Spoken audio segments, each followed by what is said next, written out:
Bonjour, je suis ravi de vous retrouver dans ce quatrième tutoriel sur OpenSCAD. Nous allons encore parler des transformations. Nous allons parler aujourd'hui des scales, des mirrors et des colors. Nous allons commencer par le scale. Cette fonction permet de redimensionner un objet ou un groupe d'objets dans un axe voulu. Pour cela, nous allons utiliser scale.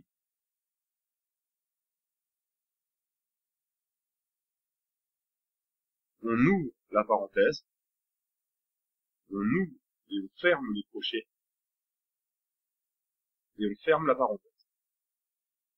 À l'intérieur de ces crochets, comme pour le rotate et comme pour le translate, nous allons renseigner trois valeurs: la valeur de x, la valeur de y et la valeur de z. Pour le scale, la taille de l'objet est par défaut de 1. Nous pouvons la réduire avec des valeurs inférieures à 1 ou l'augmenter avec des valeurs supérieures à 1. Par exemple, prenons un cube. Mais avant, nous allons passer le scale en commentaire de façon à pouvoir le garder et le réutiliser par la suite. Nous allons donc prendre un cube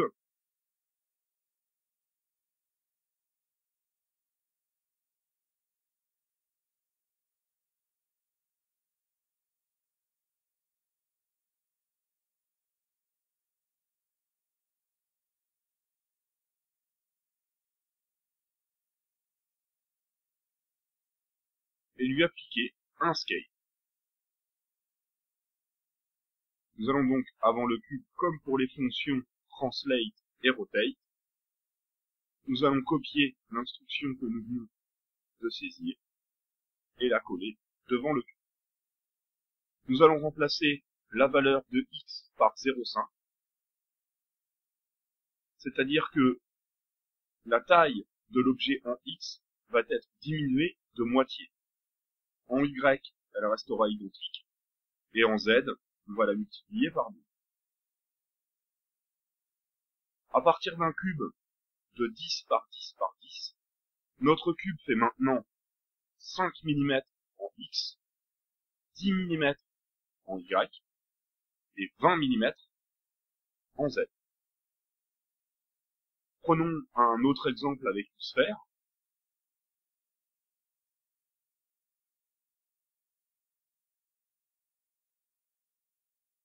Un rayon de 10 mm. Nous allons lui appliquer un scale, copiant et collant le scale.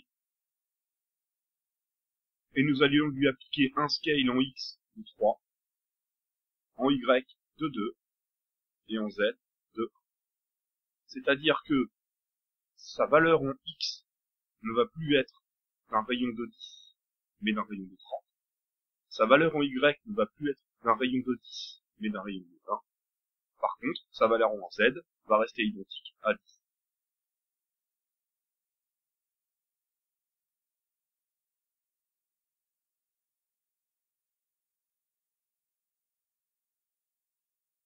Nous pouvons affecter ce scale à un groupe d'objets. Nous allons reprendre un cube,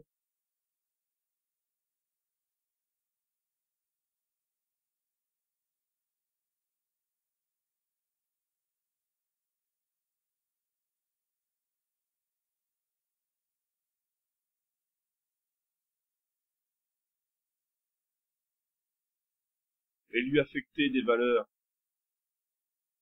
de 10,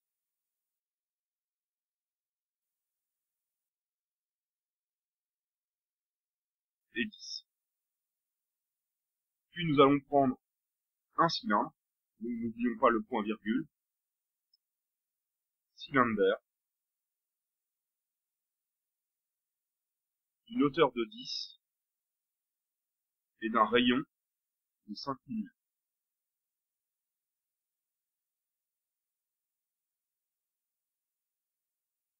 Nous avons donc un cube et un cylindre. Nous allons lui appliquer un scale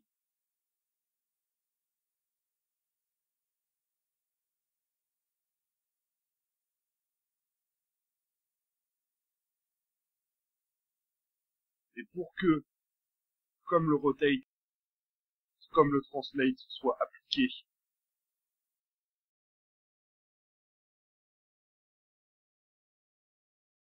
et comme le translate et le rotate, si nous souhaitons que ce soit appliqué à plusieurs objets, nous utilisons des accolades. Nous soignons notre code en déplaçant les objets à l'intérieur de façon à bien voir que le scale est appliqué au cube et au cylindre.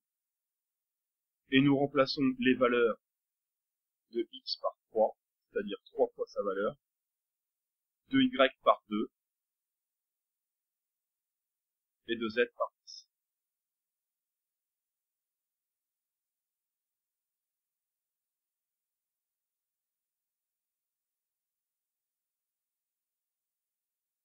Donc ici, nous avons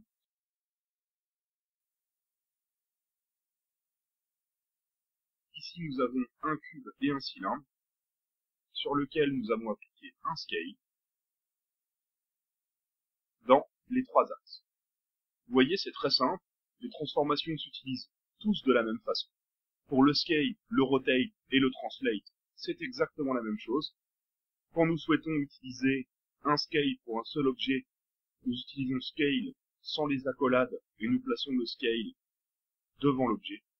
Si nous souhaitons utiliser le scale pour plusieurs objets, nous mettons des accolades. Et nous mettons les objets à l'intérieur des accolades et le scale sera appliqué aux objets. Si vous avez des questions et vous souhaitez laisser un message, n'hésitez pas, j'y répondrai avec plaisir. Comme pour le translate et le rotate, nous pouvons cumuler ou chaîner les transformations.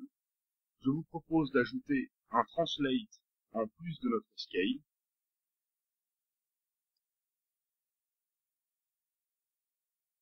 Nous allons copier les crochets et les parenthèses de façon à ne pas avoir à les ressaisir. Et nous allons appliquer un scale en X de 10, en Y de 15 et en Z de 0.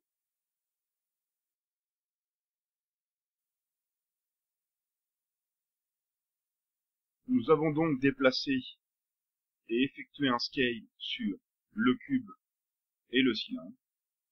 Nous pouvons rajouter un rotate.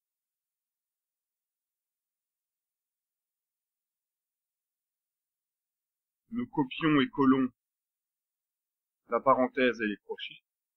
Nous allons effectuer un rotate de 90 en X, de 50 en Y et de 20 degrés en Z.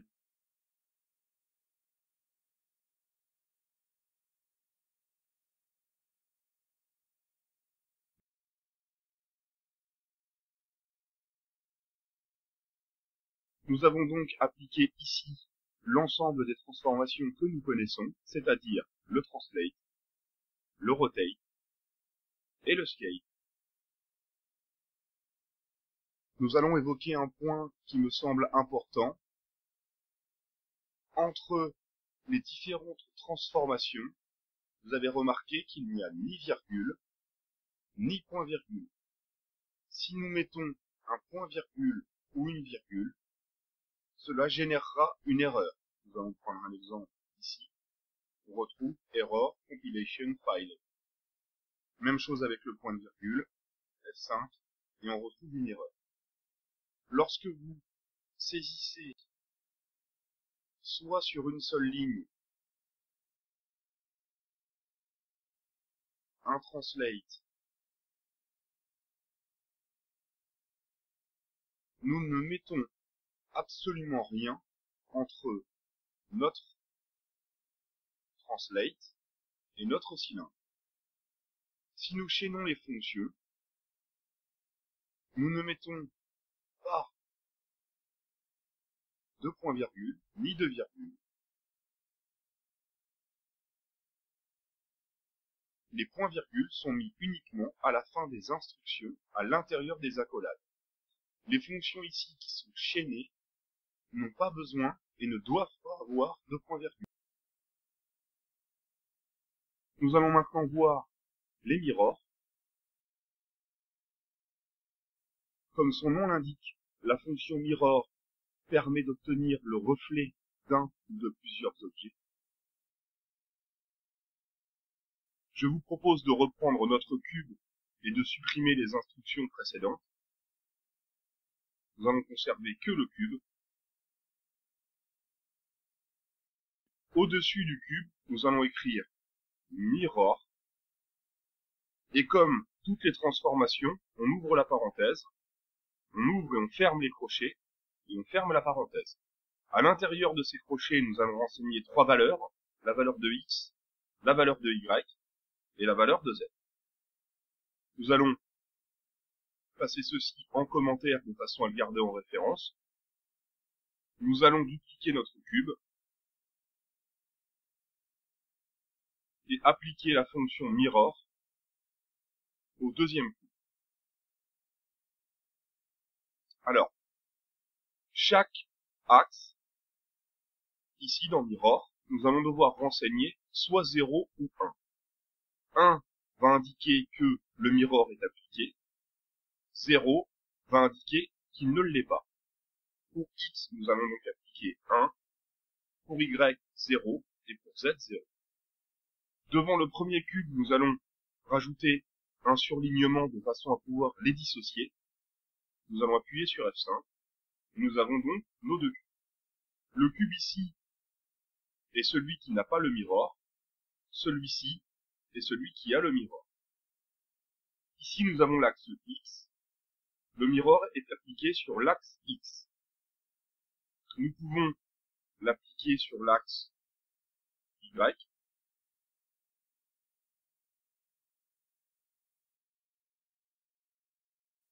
Ou sur l'axe Z.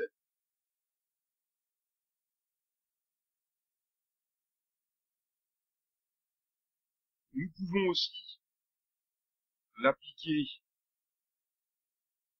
uniquement en X ici, l'appliquer en X et en Y,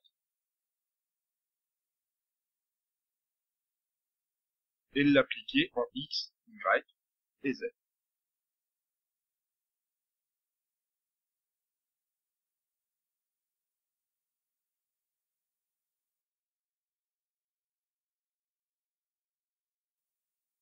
Nous pouvons, comme toutes les transformations, rajouter des accolades au début et après. Nous allons créer une sphère d'un rayon de 5 mm.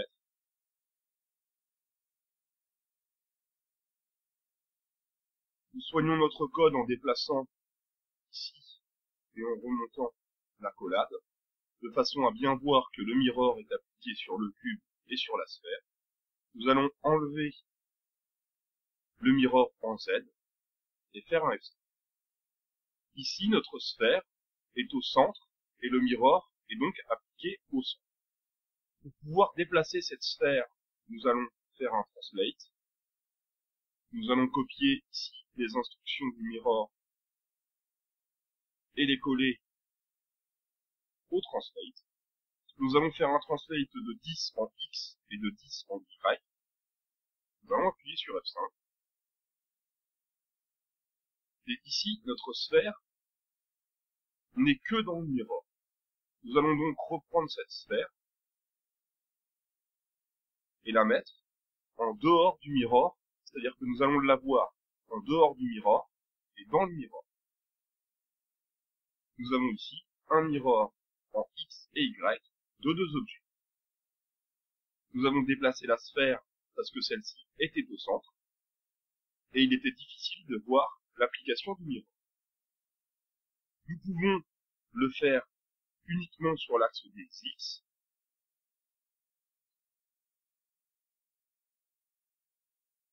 ou uniquement sur l'axe des Y ou éventuellement uniquement sur l'axe des Z.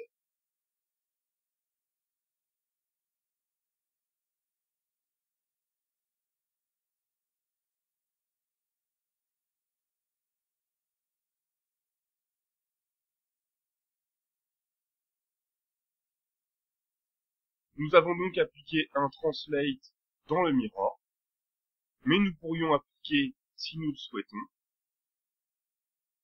un translate à l'ensemble du mirror. Translate, nous allons copier ce translate là, cela va être beaucoup plus simple. Et nous allons faire un translate de 20. Et ici, nous avons un mirror et un translate. Nous pourrons de la même manière appliquer un scale et éventuellement un rotate. Nous allons maintenant voir les couleurs. Il y a deux solutions pour mettre de la couleur sur vos objets ou vos formes. La première avec RGB ou RVB. RGB signifie Red, Green, Blue et RVB rouge, vert, bleu. Nous allons donc supprimer l'ensemble des instructions que nous avons marquées précédemment. Et nous pouvons indiquer, étant donné que c'est une transformation, color, comme pour le translate, comme pour le rotate, le scale et le mirror, on ouvre la parenthèse, on ouvre et on ferme les crochets, et on ferme la parenthèse. Nous allons indiquer trois valeurs.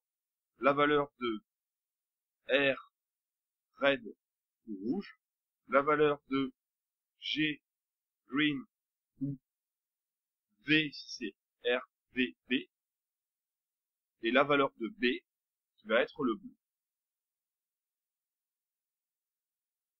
Nous devons indiquer pour chaque couleur une valeur comprise entre 0 et 255. Je vais vous montrer ici que dans un logiciel de photo, vous pouvez tout à fait retrouver ce pourcentage de couleurs pour retrouver la couleur que vous souhaitez créer. Nous allons donc créer un cube. Mais avant, nous allons passer, comme toujours, color en référence. Nous allons le copier, le coller et créer un cube.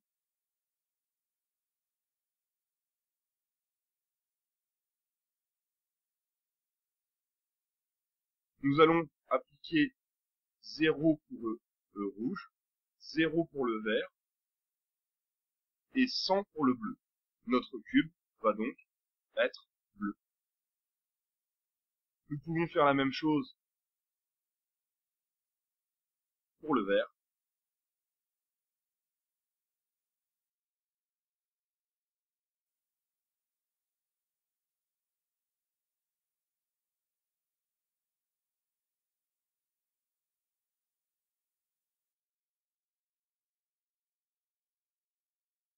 Nous pouvons faire du noir en mettant les 4 valeurs à 0.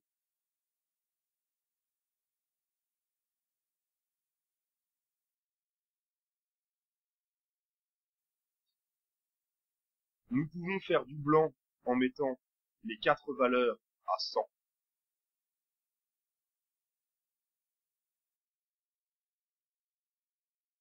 Là, le cube n'est pas très voyant, étant donné que tout est blanc. Mais le cube est bien blanc.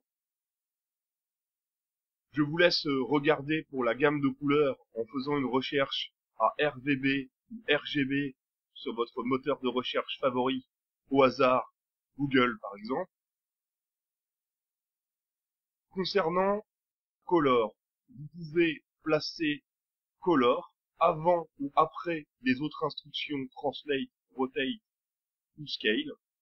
Pour la couleur, l'ordre n'a pas d'importance.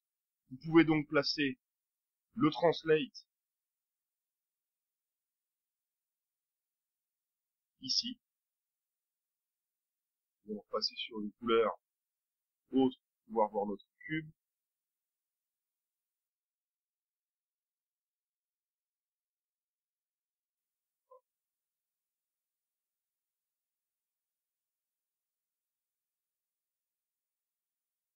Voilà. Donc si je change et j'intervertis Color et que je le passe avant le Translate, cela ne pose aucun problème. La couleur est toujours bien appliquée.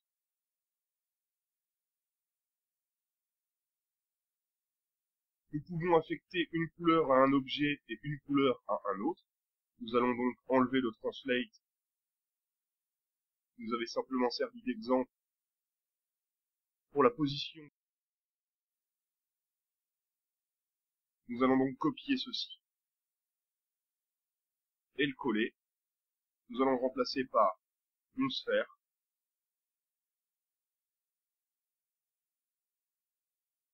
Et nous allons mettre notre sphère, que en bleu.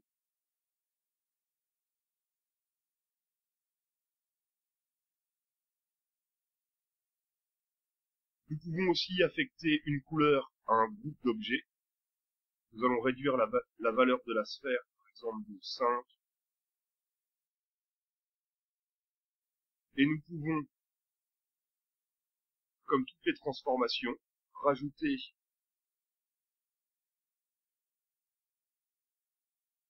des accolades.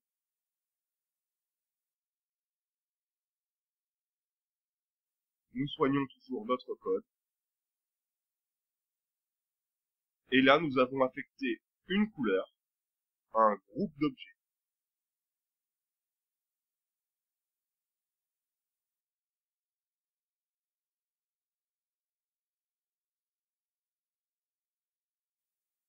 Et nous pouvons aussi, si nous le souhaitons, après le deuxième crochet, rajouter une virgule et rajouter une opacité. L'opacité varie entre 0 et 1. 1, la valeur de la couleur est à 100%.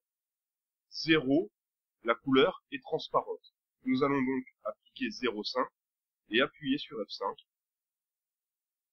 Et vous voyez que la couleur rose ici est transparente. Nous pouvons prendre par exemple un bleu. Et là, notre objet est transparent.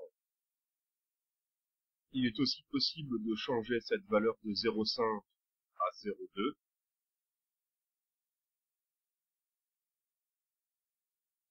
Ou à 0,1.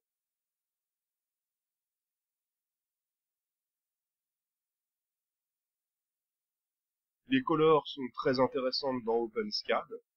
Je vais vous montrer la deuxième solution d'utiliser les colors. Il existe une autre solution que je trouve plus simple, qui consiste à indiquer la couleur directement. Nous pouvons donc utiliser Color.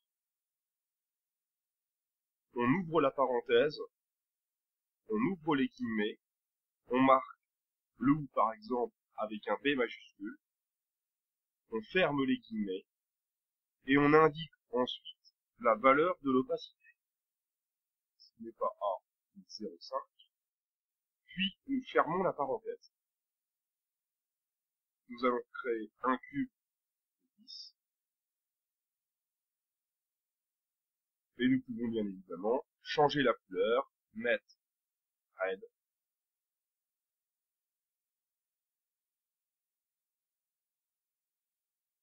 pink,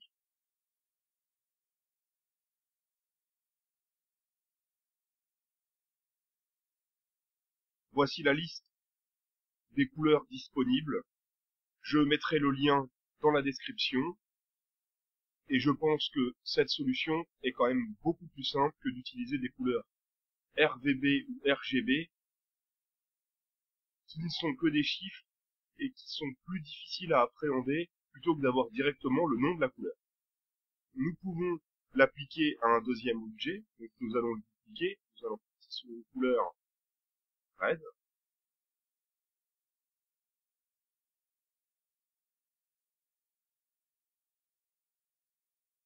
Nous allons remplacer par sphère.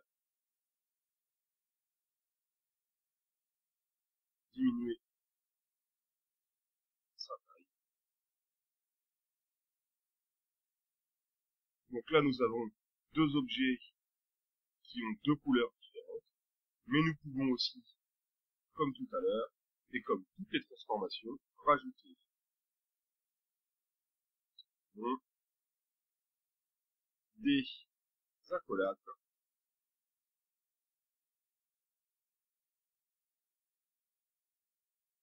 et avec une seule instruction color, nous avons mis en couleur deux objets. Nous pouvons bien évidemment rajouter un translate, un rotate, un scale, un mirror, sans aucun problème, ici ou éventuellement après. Nous pouvons aussi l'ajouter individuellement, cela ne pose aucun problème. J'espère que ce nouveau tutoriel vous a plu. Dans un prochain tutoriel, nous allons voir le débugage dans la fenêtre de visualisation, les opérations booléennes. Si vous souhaitez laisser un message ou poser une question, n'hésitez pas, je vous y répondrai avec plaisir. Et n'hésitez pas à vous abonner.